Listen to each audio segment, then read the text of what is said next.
This should be played at high volume, preferably in a residential area.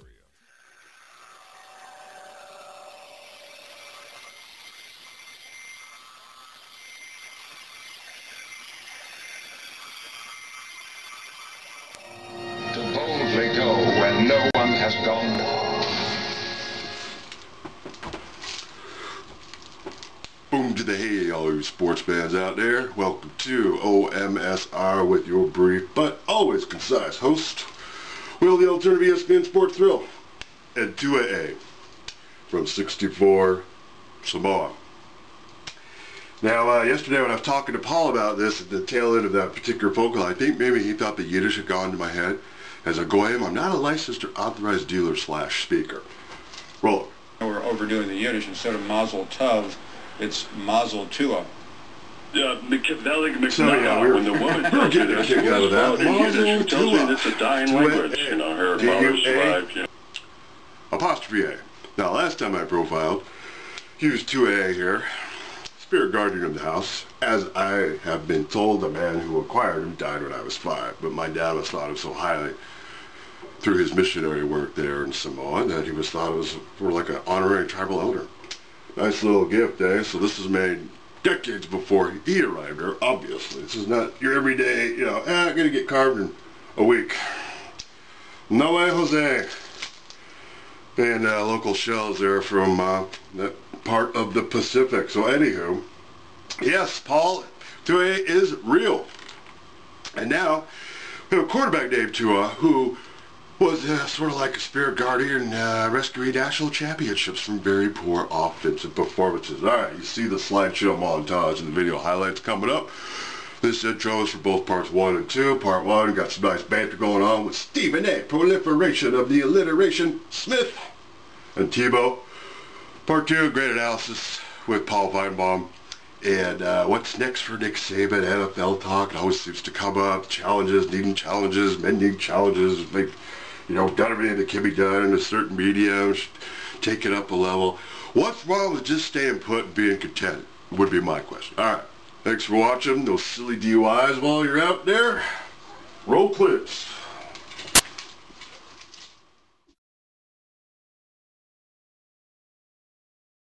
Georgia could have done similar stuff last night. It's a big difference, I understand, in terms of not being down 25 points. But no, I'm saying even if you call it blown coverage, Stephen A, call it blown coverage, still there's a chance the receiver makes a catch on that ball. There's a chance the quarterback still throws that ball and the receiver catches it even if the coverage isn't blown. Atlanta Super Bowl, that's different. I got plenty of time to deal with you, Max. Just hand the ball to the running back and let him run. Go ahead, Jay. Great soliloquy, to use one of your own words, okay? But calm down. Hey, guess what? On 3rd and 2, they did hand it to Sony Michel. You know what happened? He got hit in the face by Mack Wilson and Daron Payne, all right? That was an opportunity for them to continue to run more time off the clock, and they couldn't get it done. All right, they were trying to get it to Sony Michel. They were trying to be aggressive and finish it off. Alabama just had something to say about it. And so I hear you when you say you need to get it to Sony Michel more, but guess what? They missed a couple opportunities when they had them, and Alabama made them pay. So you got to give Alabama credit. They weren't just letting them get the ball to Sony Michel in open space. They were spying him, they were loading up the box, and they were putting it on Jake Fromm to put the ball in the air and to get it done like he had so far earlier in that game, and he wasn't able to do it again. Yeah, I mean, like if Sony Michel with the game on the line didn't get the ball, all they had to do was run out the clock and just give him the ball a couple times, as was the case in the Atlanta Super Bowl. That's blowing the game. That's not what happened. All right, Nick Saban needs one more ring to pass Bear Bryant for the most national titles by a head coach. Tim, get some sleep, and thank you for keeping these guys in check all the time. I truly appreciate it. Someone's got to. Yeah. You have a tough job. Finally, someone on my side. Thank you, Tim. Hey, Tim, listen, Molly, I want you to say goodbye to Tim Tebow. Yeah. You will no longer be allowed on First Take because I got 4 sisters that sit up there and talk. They don't like my tone when I talk to Tim Tebow, and Carmen, she wants to bake for him, for crying out loud. It's just disgusting. I can't take it. The ladies love Tim. Goodbye, Tim. Lasagna? Goodbye. I just want to say hi to your sisters. I look forward to meeting you. Oh, this is great. That game, though, clearly did not disappoint. What was your biggest takeaway?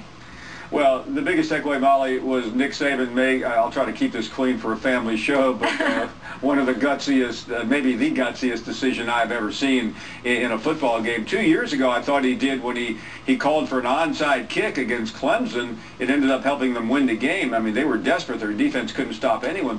But going with a freshman quarterback who had never been in a game without Alabama having a double-digit lead, replacing a guy who had only lost 2 games in his career.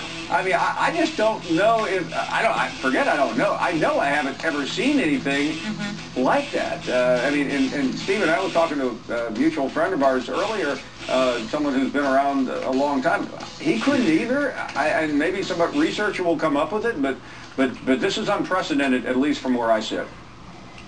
Paul, I looked at Jalen Hurts, and listen, he was class personified after the game, and he deserves major props for how he's handled it. We all have to do it, and we all do give him a boatload of credit for that. He's a college kid. But I've never had, and he's a great athlete, but I never had confidence in him as a passer.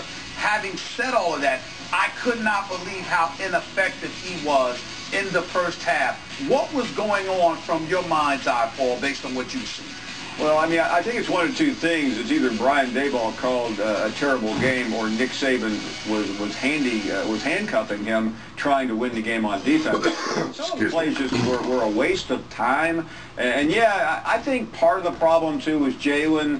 When he doesn't have confidence, when he doesn't get into a rhythm, he just makes bad throws, and they lose confidence, so they start garbage running plays, which have gotten them nowhere, or got them nowhere in this particular game, Stephen A. So I think they really wanted to go to a package last week against Clemson, but the game was so in hand they decided not to. But it didn't come as a surprise that they went to him. It just came as a shock that they just turned it over to him at the beginning of the second half. For is what he did. To me, it really speaks to his recruiting, where everywhere you look, every button you push, another All-American trots out onto the field, or like the #1 recruit trots out onto the field.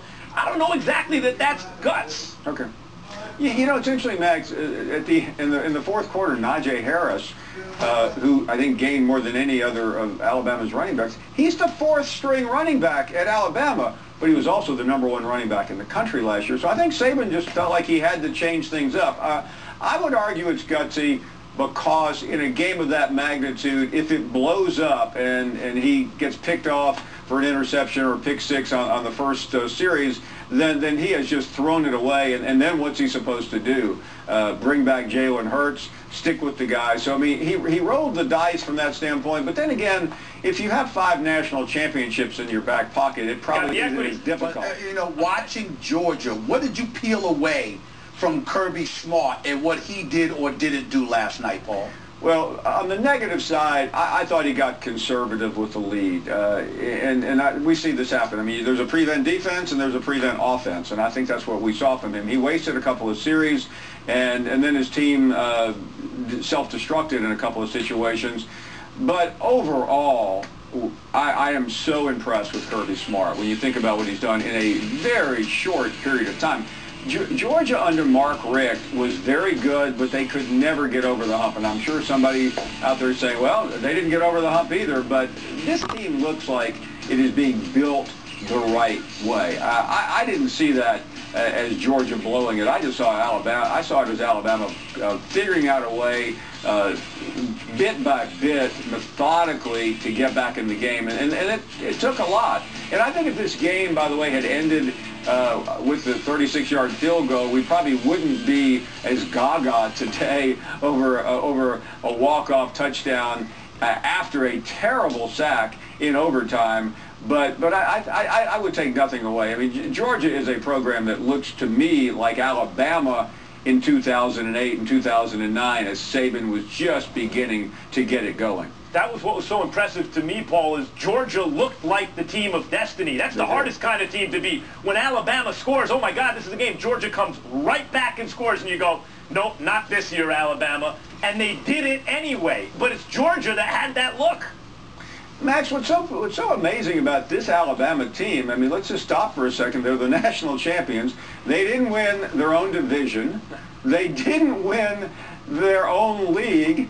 They had so many injuries. This was not a vintage Alabama team. Last year's team, had it not lost on the final play of the game, would have gone down as one of the greatest Alabama teams ever, one of the greatest college football teams ever. Instead, nobody remembers it. This team was just put together. I mean, there were so many injuries. I mean, I think this is coaching. And that's why I was a football aficionado. How do you feel about that? It doesn't bother me because the game is so bizarre anyway, Stephen A. And of course, I lived through this in 2011. The difference in 2011, when Alabama and LSU met for the national championship, they had already met one time before, and that was the negative, and the game was unwatchable. Of course, by the way, the first half of this game was not very watchable either. I mean, a lot of people were bailing out, including the commander-in-chief. He left right after halftime. But these two teams had not played each other, and I think that's what made this game a little more attractive to me, although I realize it was not a must-see game around the country. But to me, that is just part of the texture and tapestry of college football. We saw it last year. I just got them, Paul. They're actually up 9% from last year. Well, so they had a great rating. That is phenomenal, and it should, Molly, because I realize the game ended at 12:20 or 12:15 a.m. On the East Coast, where we all live, but it was worth staying up for, although I'm sure a lot of people at 10:30, 11 o'clock, when it was a 10-point or 13-point spread, people were saying, I've had enough of this. Paul, the college game has been so spectacular. I mean, you watch this game and you go, that's the greatest game I've seen since the last game I saw. Since last Monday. Since Georgia, Oklahoma. And it's happening at a time where the NFL is frequently failing to provide the same kind of compelling matchups and results. Do you think there is a sense around college football, Molly just talked about the ratings, that there's a wave coming, that college football, which is already a huge sport in this country, is ascending? I think if you go back 2 or 3 years, Mac, college football had moved up to the #2 sport. And then, as you guys know better than I do, the NBA exploded, and I think it clearly moved ahead of college football. But I see college football hanging in that position and increasing, and the NFL to me is really in a free fall. I watched the 4 games over the weekend, the wild card games, and 1 or 2 of them were quite dramatic, but not to the degree of the Rose Bowl or the national championship. And I frankly think, in spite of all the teeth gnashing, and some of my colleagues and yours were ripping this game, saying college football is going right in the tooth. I don't think that is the case. Even though I'm not crazy about the way it's managed, I think fans will say goodbye to college football early this morning or today with an incredible impression. And I think they'll be back, and I think they'll be hungry, and I don't see it slipping at all, none whatsoever.